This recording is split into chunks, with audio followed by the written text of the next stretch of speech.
কলকাতার মহানগরে জনাব ফিরাদ হাকিম সাহেব,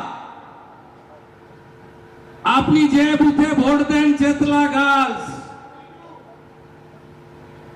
তার 5টা বুথেই আমার লিড। 77-এর খিদিরপুরে মমতা ব্যানার্জিকে 19,000 লিড দিয়েছে, আর বাঙালি হিন্দুরা বসবাস করেন চেতলা 82 নম্বর, আমাকে 15,000 লিড দিয়েছে। এই বিধানসভা কেন্দ্রে ভয়ের পরিবেশ ছিল। मोदीजीर नेतृत्वे भय आउट, भरोसाहीन।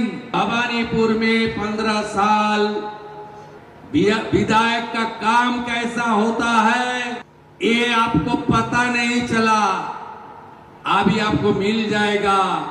आपका भाई विधायक बन गया।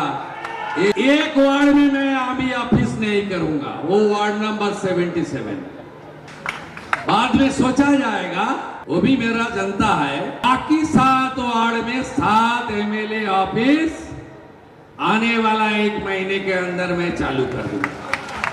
कोई भी दिक्कत आपको होगा तो मैं आपको पास एक डेडिकेटेड नंबर भेज दूंगा, मेल आईडी भी दे दूंगा।